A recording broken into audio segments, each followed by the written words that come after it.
Өдрийн бүрийн үзэгчтэй боловсон.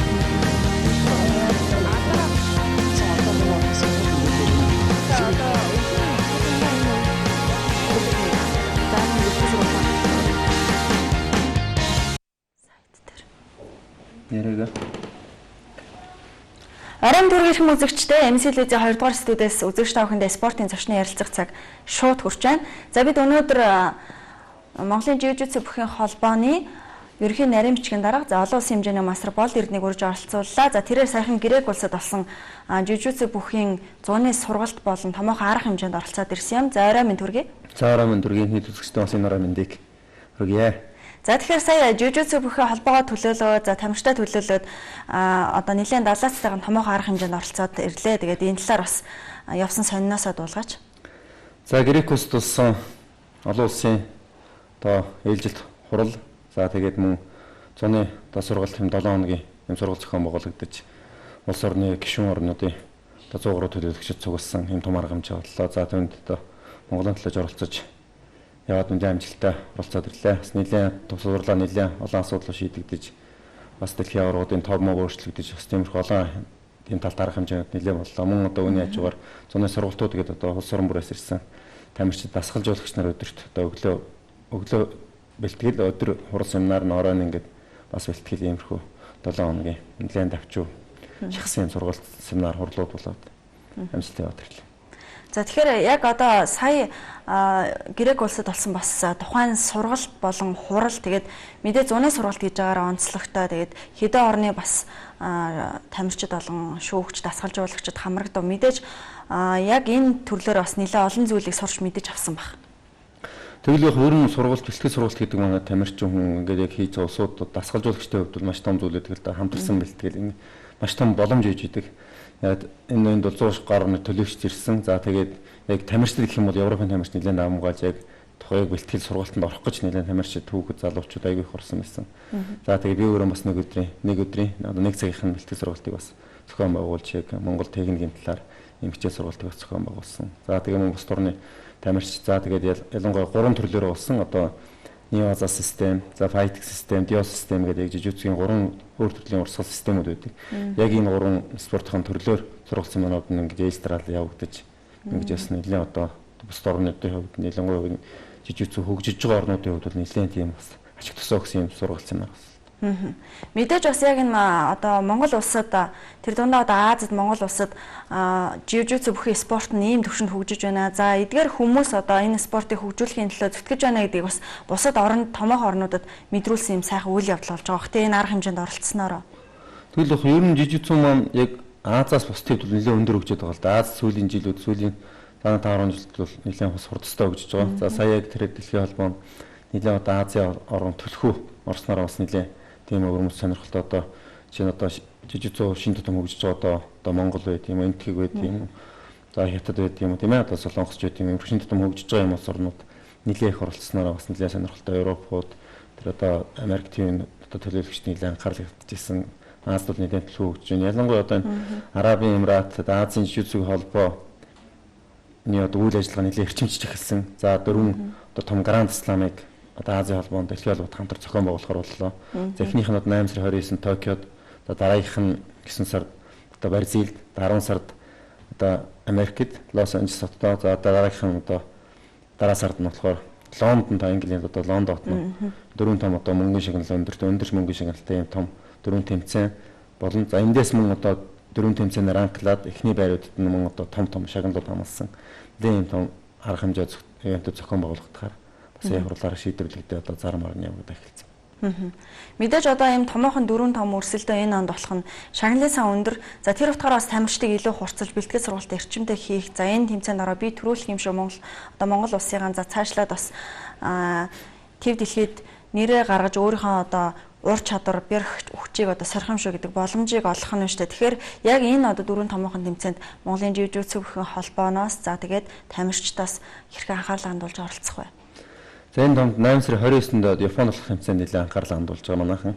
За үүний ар дээр бас Тайланд дэлхийн аварсан тэмцээн зохион байгуулагдана. Яг энэ холбооны 3 төрлөөр одоо Fai system, Dios system, одоо Неоза Монголд одоо нийт төлөв хөгжиж байгаа Бразилийн жижиг энэ 3 төрлөөр дэлхийн аварсан Тайландд болохоор одоо тоглогдсон энэ тэмцээнд бол нэлээд одоо хүч нөөцөн бол тэн тавина. За тэгээд энэ дөрвөн гарантлаандаа нэлээд одоо тодорхой том бүсдэнгүүд юм бас юм явуулах. Нэлээд том бүснүүд дээр бас нэлээд том шагналууд амлагдсан. Нэлээд жоохон өндөр одоо ягаан бүснээс дээш тамирчтай энэ хүү тэмцээнд оруулахаар одоо сая өцгтөрхөн холбоо маань хүмүүсийн хуралдаад ерөнхийдөө Японоор бол хүмүүсээ явуулна. За дараагийн тэмцээнүүдийг Японд гаргасан амжилтаас нь харгалзаж амжилт үзүүлсэн тамирчдаа дараагийн тэмцээнүүд нь бас явуулах юм. Болцоог нь харьяа гэхний 8 сарын 29-нд болох Токиод болох их дуулах тэмцээнээс тамирчдын амжилтыг харж дараагийн тэмцээнүүдэд хуваарлагдана. Бүсгэснээс сая бас хурал тэгээд зууны сургалтын үеэр нөгөө хар бүс одоо дан ахиулах гэдэг үлээ. Яг энэ талаараа бас тайлбарлаач.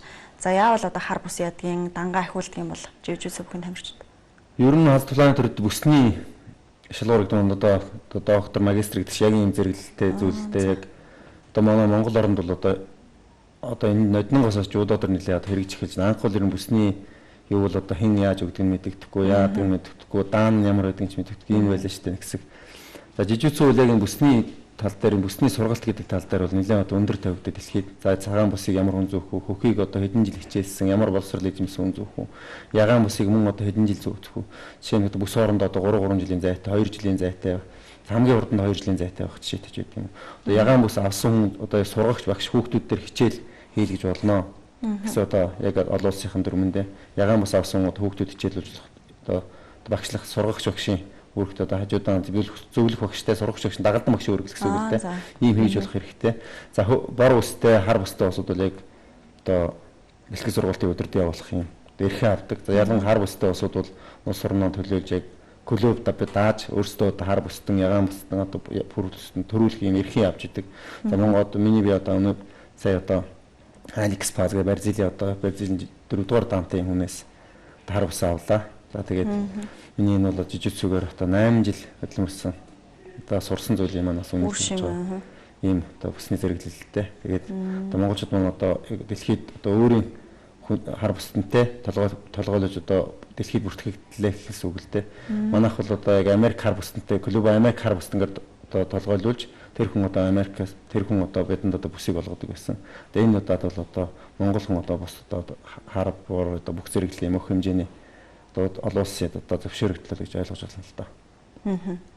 Тэгэхээр өнгөрсөн онд бол манай Монголын жижигчүү бүхэн тамирчид амжилт хариунтай байсан шүү дээ. За сая тэр болсон томоохон арга хэмжээний үеэр ер нь бас дэлхийн том улсуудын жижигчүү бүхэн дасгалжуулагч тамирчид ер нь манай Монголын талаар одоо мэдээлэлтэй тамирчид ямар амжилттай явж байгаа талаар мэдээлэлтэй байна уу?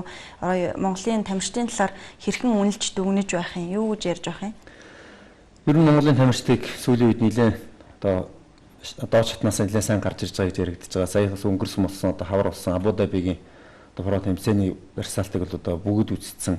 За монголчууд үнэхээр сайн байлаа, сайн төрж ирж байна. Ямар сургалт явуулж байна? Барзил гаднаас барзил багш авсан уу? Хичээдэг ч юм уу. Иймэрхүү асуултууд бол аягүй их тулгарч байсан л та. Тэгээ яг нөө манайхан хөх хүс одоо яг доод туснуудтай бол нэлээд амжилттай сүүлийн жилүүд нэлээд амжилтыг үзүүлж байгаа. За яг одоо Монголд хар бүстэй одоо нэг хүн байна. За бор бүстэй 3 хүн байна. Тэг ягаан бүстэй 4 хүн байна. Ингээд яг өндөр зэрэглэлийн бүстэй одоо нэг хэдэн тоног хүн байна л да. Энэ гэхдээ бас 8 жилийн хугацаанд нэлээд бас ололтой зүйлтэй манай орнд бол. Яг одоо 9 сард Америк нэгдсэн улсын Лас Вегаст жижигчүү бүхэн тамирчлагын арга шалгаруулах тэмцээнд оролцсон шүү дээ. За 9 сарын хэднээс хэдний хооронд болох уу? За энд одоо ямар чансаатай тамирчид оролцдог юм болоо? За мастерсын дэлхийн арга тэмцээн яг тусдаа зохион байгуулагдаад одоо 4 5 дахь удаа болох гэж байна. За манайхан бол сүүлийн 2 удаад оролцсон нэлээд амжилттай болж байгаа. Сүүлийн дэлхийн аргаас нь одоо 3 алтан медаль хүртэж ирсэн. За энэ удаа бас нэлээд өргөн бүрэлдэхүүнтэй очино. За нэмэрсэн нэг жинд тосвор одоо бүс тосворд нийлээд нэг 20 гаруй тамирчдыг авч явахаар төлөвлөсөн байгаа. За тэгээд 925-наас 26 Лас Вегас хотноо болно. За мастерс англи гэдэг маань 30-аас 35. За тэгээ 35-аас 40, 40-аас 45 ингээд 5 насныхаа ангиллаар бүс усныхаа зэрэглэлээр ингээд үжидэг. За хөхөсөнд нэлээд том баг явах.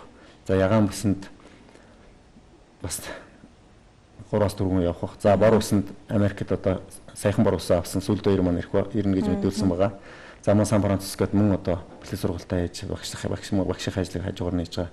Грегор явсан одоо Мөнхөс сахлан маань бас бор усан дээр ирнэ. За миний би өөрөө хар басны мастерс ангилалтай харилтана. Ингээд яг бүрэн бүрэлдэхүүнээр бас мастерс ангиллахын тэмцээнд оролцохоор бас бэлтгэл сургалтаа хийгээд төлөвлөгөөнийхөө дагуу ингээд явж байна. Дэлхийн аварга шалгаруулах тэмцээн бол тухайн спортын төрлийн томоохон өрсөлдөөн байдаг. Тэгээд дэлхийн аварга шалгаруулах тэмцээнд оролцохын тулд одоо Азийн аваргаас гэдэг ч юм уу олон улсын томоохон тэмцээнүүдээс эрхээ авдаг штэ тий.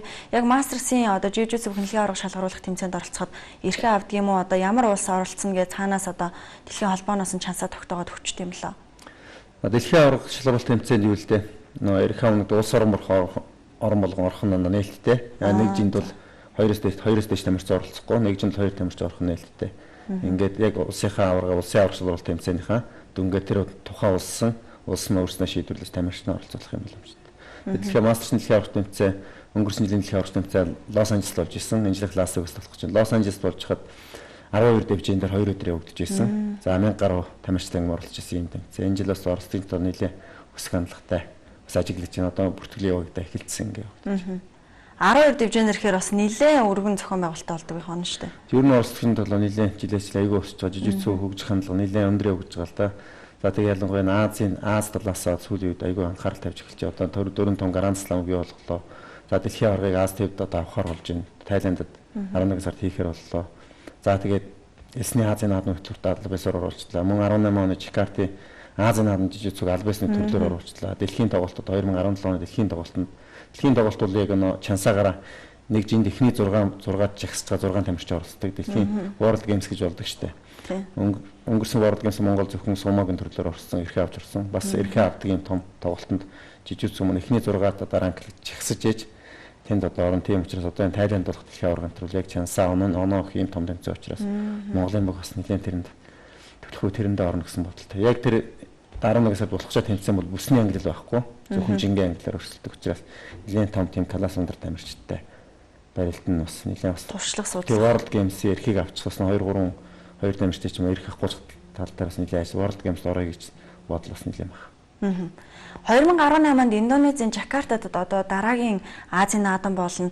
Мэдээж Азийн наадамд орчлоо гэдэг чинь одоо шатаар ахаад байна гэсэн үгтэй. Магадгүй тэгээд Олимпиад бас оролцох албасын төрөлд багтах бас боломж ер нь бас нэг алхмаар өргөжлөж байгаа гэсэн үг гэж би бас хувьдаа бодоод байгаа юм л да. Азийн наадам бол одоо бас 4 жилд нэг удаа болдог болохоор нэлээд чансаа өндөртэй шүү дээ. Энэ тал дээр бас ер нь дэлхийн жижигчүү бүхэн албаа болон за бусад орны яг энэ спортоор хичээлж байгаа тамирчин тасгалжуулагч нар одоо ямар сэтгэлтэй байна? Азийн наадам багт орсон талаар. Ер нь энэ спортын хөгжиж байгаа хандлага нь аюу хурдан хөгжиж байгаа л доо. Тэгээ ямар нэгэн одоо тийм одоо хүчээр биш. Яг өөрийнхөө одоо энэ жижиг спортоор хөгжиж байгаа юм спорт учраас одоо дэлхийд тарах хэрэгтэй хөгжиж байгаа учраас би бол энэ олимпийг нэлээд залуудаач үзэх гэж бодож байгаа шүү. Сэтгэлтэй байгаа. Тэгээд Азийн тоглолтод орно гэдэг нь нэлээд том үзүүлэлт. World Games-ийн нэлээд том төрлүүдийнх нэг болсон. За тэгээд бус орнууд одоо үнэхээр анхаарал хандуулах эхэллээ л дээ. Одоо энэ Бразил одоо энэ сургагч яг энэ Бразилийн одоо энэ жижиг цэг яг сургагч багш нарын одоо үн хөлс нь бас нэлээд өндөр тавигдчих эхэллээ. Одоо арабууд бол одоо энэ спортод бол дэлхийд хамгийн номер 1 одоо өндөр болж байна. Номер 1-ээр тавьж үзэж байна. Арабууд гэхэд одоо 520 Бразил багшийг авцсан байна гэж. Ирэх жил одоо 700 одоо хар бусдын тийм багшийг авах гэсэн төлөвлөгөөтэй. Хар бустай багшуудад одоо саналууд ирж ирсэн. Сая дэлхийн аварга дээр бас сахныхаа саналыг би авсан. За энийг бол бас холбооныхаа юмд ярилцж байгаад бас асуудал шийдэх төрөг. Нилээ бас одоо бусдын улс орнууд хүртэл одоо ийм сургагч багш нарыг авах тал дээр нэлээ одоо анхаарал манай Монгол гэсэн одоо Бразил юм багш авах тал дээр бас нэлээ яригдчихэж байгаа. Бас гадаад багш нар авч сүлдийнхээс сургалтыг сайжруулалтад нэлээ анхаарах хэрэгтэй байна. За саяхан бас 6 сард бас 2 хүүхдийг Америк нэгдсэн улс руу бэлтгэлд явууллаа. Одоо 8 сарын 15-нд бэлтгэлээсээ бууж ирнэ. Хичээний одоо хүүхдүүдээ ингэж гадагшаа авч сурахгүй бол яг эх оронд нь байгаа орчинд нь жижигсэг авч сурахгүй бол бас Монголд ингээд хэдий ингээд бэлтгэлээр нүдсэн ч гэсэн бас техник ур чадвар нэг л хэмнэлээр яваад зүйл их байна шүү дээ. Монголд одоо хөгжүүлж байгаа энэ спорт бүрэн дүр хөгжөөд яг Монголд жуудоо шиг ч юм уу топ спортч чинь лаг бол болчоогүй байна. Тийм учраас энэ спорт хөгжүүлэхийн төлөө хийх юмнууд бол аягүй их байна л да. За тэгэхээр мэдээж бас энэ спорт богино хугацаанд Монгол улсад хөгжөөд за өнгөрсөн жил болсон Азийн элсийн наадмаар бол Монголын жижиг бүхийн тамирчин маш өндөр амжилттай оролцсон шүү дээ. Тэгэхээр яг одоо ажиллаж байгаа бас холбооны бүтэц бүрэлдэхүүнээ танилцуулаач. Хэдэн дасгалжуулагч ажиллаж байна. За хэн гэдэг хүн холбооны одоо удирдах зөвлөлд байдгийн бэ? За өнгөрсөн эсний наадам бол манайх бас нэлээд өчтөр эсний наадам бас бүсний англиар болоо дундад тоглолтууд бол яг бүсний англиар болдгоо ингээд тавьчихдаг. За манайх одоо нэг алтан медаль, 2 алтан медаль урьдсан одоо 2 алтан медаль урьдсан амжилтаар бас нэлээд бас эсний наадад Монголын бас нэлээд алтан медаль, Монголын одоо байр эзлэх юм бол нэлээд их болсон л да. За Монголын жижигцгийн холбоо 2007 онд анх үүсгэн байгуулагдаж явах хугацаанд одоо яг одоо спорт хэмждэг ойлгодог ийм улсуудын бас тус тэмцлэр нэглээ явж ирсэн л дээ. За удирдал зөвлөлт бол нэлээд одоо Монгол энэ спорт хайртай мөн одоо энэ тулааны спорт ч юм ийм спортууд хайртай нэлээд тийм улсууд байдаг. За Монголын жижигцгийн холбооны ерөнхийлөгчээр одоо энэ хугацаанд одоо Бадарчин Мягмар Дорж гэдэг Монгол Улсын арцсах Бадарчин Мягмар Дорж гэдэг бидний жудо бас нэгдсэн юм хамтаа энэ залуу одоо хүртэл ерөнхийлөгчээр нь ажилладаг. Ер нь энэ жижигцэг спортыг жудо барилдаг хэдэн залуу манай хэдэн залуучууд л анх энэ гоё спорт юм байна. Хэдүүл энэ спортыг Монголд ингээл илгээдэг аваа хөгжүүлээ. Ингээл хэдэн залууч жудо барилдаг хэдэн залууч манай жудогийн гэрэл яг нэг үеийнхээ яриад за тэгээ хэдүүл ингээ биений дэмжиж ингээ гоё яваад одоо ч гэсэн одоо жудо гэх юм ингээ дэмждэг. Бас жудо холбоо ингээд түшиж явдаг юм л холбоо л да. Түрүүн бас өөрөө яриандаа хэлж байна л да. Яг одоо хар бүс авлаа. За тэгээд одоо санал ирсэн гэдэг чинь шүү дээ. Тэгэхээр одоо яг гадны улс орнуудад сурагч багшаар ажиллах одоо урилга гэсэн үг үү? Тийм, гадны улс орн сурагч багшаар тийм урилга анхны саналаа авсан тэгээд жоохон эргэлзчихлээ хэл та. Мэдээж бас яг одоо спортын олон төрлүүд төр манай шүүгч нар болон дасгалжуулагч нар гадагшаага тэмцээн авралдаа бас шүүж байна. Урилгаар дасгалжуулж байна. Энэ бол бас манай Монгол улсад бол спорт өндөр хөгжиж байгааг бас харуулдаг байгаа юм л да. Тэгэхээр дэлхийн олон орнууд бол бас Монгол улсын спорт одоо ийм хүмүүс мундаг хүмүүс байна. За ингээд санал тавина гэдэг чинь бол мэдээж манай Монголын спорт бол хөгжиж байгааг харагдчихээн. За спорт бол дэлхийн нийтийн анхаарлын төвд орчихсон байна шүү дээ. Яг одоо жижигцэг бүхий спортоор яг манад хідэн тамирч хичээлж байна. За өсвөр залуучууд насан туршид. Яг түрүүний хэлсэн дээр юм л дээ. Одоо Монголын дасгалжуулагч нар гадагшаа дасгалжуулж ийм одоо тамирчид гадагшаа зарим гадны легионер хийж гэдэг юм. Ер нь улс орны спортоор одоо юу гэдэг бизнес хийх юм уу тийм ээ ийм зүйлүүд сүүлийн их ажиглагдлаач одоо том тамирчид одоо том гэрээнүүд хийж байна. Одоо Монголд одоо тийм урамсгал одоос бий болж эхэлж байна шүү дээ. Том дасгалжуулагч нар одоо гадагшаа том гэрээ хийж байна. Том тамирчид нас ганц одоо жуудаар хүртэл тийм ээ гадагшаа одоо Казахстан легионер болох ч гэдэм юм. Өөр одоо бус орнуудаас аягүй санал ирдэг болсон байлээ л да. Одоо ялангуяа жудогийн төрөл төр. Энэ бол одоо тэр спорт Монгол руу одоо том хөрөнгө оруулалт хийж байгаа гэж ойлгож байна л да. Тэр гадагшаа том намш гарна гэдэг бол маш том гэрээ хийж идэг. Тэр бол Монгол руу тэр тамирчнаа оруулж байгаа маш том хөрөнгө оруулалттай. Энэ нэр нь манайх жоохон гадагшаа гарах дурггүй байдаг ч энэ нэр нээлттэй үйл их зүгээр л зүйлтэй тамирчтай. Яг одоо Монголд яг ганц байгаа тамирчид нь явчихж байгаа юм биш. Тэрний дээр араагийн өрсөлдөж байгаа тамирчдууд боломж байдаг бол бас гадагшаа ингэ том гэрээгээр гарч байдаг бол бас энэ Монгол руу оруулж байгаа, Монголын спорт оруулж байгаа ч юм. Дэлхийн таниулах тал дээр ч юм нэлээд том хөрөнгө аль талтай тийм ашигтай зүйл. Давхар улсын нэр яригддаг. Дэлхийн бүх оронд л энэ хандлага аягүй өндөр шүү дээ. Хаана боломж байна. Жишээ нь одоо Молдовын жудогийн шгшээ тэр чигээр одоо арабын нэрийн өмнөөс барилж байгаа шийдтэй. Бүх тамирчид сарын 10,000 долларын цалинтай медаль авбал ахаад дээр нэмэлт тийм бонустай ийм том гэрээ бол одоо Монголд 10,000 доллар гэдэг бол одоо жудо дээр юу? Жудо Молдовын шгшээ тэр чигээр очицоо одоо тийм цалинтай. Би тэрийг судалж үзлээ л дээ. Тийм цалинтай ингэж байдаг ч гэдэг юм. Энэ бол маш том бол 10,000 долларын цалин гэдэг бол Монголд бол жил ажиллана 2 жил ажилладаг мөнгө шүү дээ. Тийм мөнгөийг Молдов руу тэндээ арабд өрөхгүй Молдов руу орж байгаа мөнгө байхгүй. Ер нь бол Молдов улс руу гихчнээс үт юм уу. Энэ бол айгүй нээлттэй үйл зүгээр зүйл бий дотроо сүүлийн үед их бодлоо л да. Спорт ер нь бас яг бизнес тал руу гэдэг. Яг спорт менежменттэй бас ингээд давхар бас хөгжөөд явбал манай Монголд ч гэсэн илүү олон боломж гарцууд байгаа. Манай Монголын тамирчид болон дасгалжуулагч нар яг өөрийн их орноо за өөрийн их орныхоо тамирчдыг өөрийгөө бодох биш ер нь тамирчид за өөрийн их орноо л бодож бас Монголда байгаад идэг шүү дээ. Гэхдээ бас олон нийт бол сайн тамаатай хоёр талтай л мэдээж энэ тийм асуудалд хариулдаг. Сайртай юм гадагшаа алдчих гэх юм бол хүсэхгүй шүү дээ. Яг одоо жижигцэг бүхий спортоор манай Монгол улсын хэмжээнд хідэн тамирч хичээлж байна. За энэ яг спорт руу дөнгөж бас хүл тавьж орж иж байгаа. За магадгүй одоо сонирхоод одоо та бүхэн лууц зохио те энэ спортоор хичээлээ. Өөрийн зүгээс ямар зүйлийг шаардлагатай вэ гэдэг саналууд орж ирж байна уу? Хэрхэн одоо залуучууд хүүхд залуучууд энэ спортыг сонирхон хүлээж авч байна. За 7 оноос өгсөн гэж ирсэн 10 оноос улсын хурлын зохион байгуулсан улсын урагшлалт тэмцээн бол өсвөр 100 гаруй хүнтэй насан туршид бол нэг бас 100 гаруй хүнтэй ингэж тэмцээнүүд зохион байгуулагдав. Энд бол голдуу одоо жудогийн тамирчид байдаг. За сүүлийн жилүүдэд яг ингээд нэг за 14 15 он улсын урагууд бол яг жижигцгийн тамирчид давамгаалж эхэлсэн. Энэ бол яг нэг даган чичээлж байгаа тамирчид гарч ирж байгааг бас нэг илэрлэлтэй жудогийн тамирчтай нээлттэй ингээд зохион байгуулагддаг тэмцээн. За жудогийн сүүлийн ер нь анх үүсэж хахад жудогийн тамирчлалыг нуруугийн жижигцүүгийн гадаад тэмцээн тийм нурууг нь авч явчихсан юм л зүйл. Одоо бол жижигцүүгээр яг даган жадаа ингэж яг нэг баг болж хичээлж байгаа бол одоо 40хан залуучууд байна. За тэгээд одоо энэжлээс хүүхдүүд нэлээд 5-6 настай хүүхдүүд анх хичээлж эхэлж байна.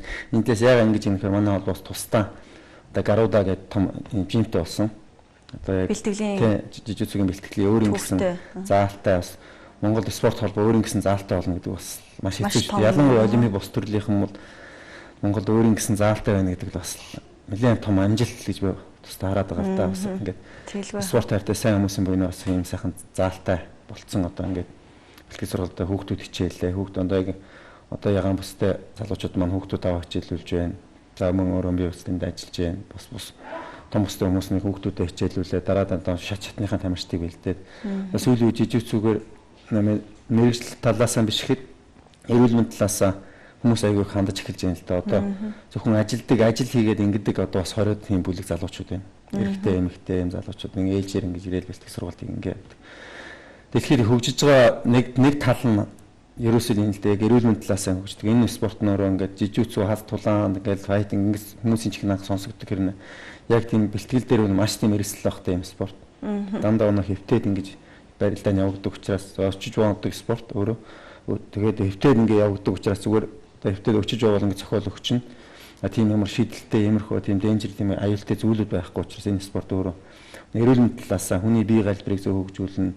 За ингээд би одоо пропорцийг гоё болох талаас нь ч юм энэ талаас дэлхийд үнэхээр одоо хөгжингөө онуудаар энэ спорт яагаад ингэж хурцсан хөгжөөд нэгэн гол юм болохоор ерөөсөө нийтийн биеийн тамир болж чадсан юм спорт. Гол онцлог тий эрсдэл багтаа яг гол үндэс нь ерөөсөө нийтийн биеийн тамир болж чадсан юм л спорт. Монголд одоо тэр талаасаа ойлголтыг энэ залуучууд гадааднаас гадагшаа яваад сураад ирсэн залуучууд бол аягүй их хийж байна. Тэр залуучууд дотор. Тэгвэл одоо бүхэл насны хүмүүс хичээлэх боломжтой юм шүү дээ. Ажлын хажуугаар тий эрүүл мэндийн талаасаа. Одоо бүхэл насны хүмүүс манайх тийм улсууд аягүй хичээлдэг болж байна. За баярлалаа. Тэгээд битүүрийн ярилцах цаг бас өндөрлөж байна. Тэгээд өнөөдөр бас MC-ийн студийг зорио ирж спортын зочны ярилцлагт сонирхолтой бас олон зүйлүүдийг өгүүлж бас олон зүйлүүдийг бас үзэгчдэд таны мэдгүй талаас илүү ойлголтыг өгсөн гэдэгт итгэлтэй байна. Тэгээд ажилд нь өндрөөс өндөр амжилтыг хүсье. Тэгээд удахгүй болох бас томоохон нэмцэн оролдоонд жижигцэгийн тамирчид Монголынхаа нэрийг бас гаргана гэдэгт итгэлтэй байна. За өмнөх амжилтуудаа буухалаад илүү өндөр амжилтанд оролцоорой гэдэг хүсье өрөөж байна. За та бүхэнд баярлалаа. Мөн одоо спортыг үргэлж дэмжиж идэг MS телевизийн хамт олон та бүхэнд бас баярсан талархсан илэрхийлье. За баярлалаа.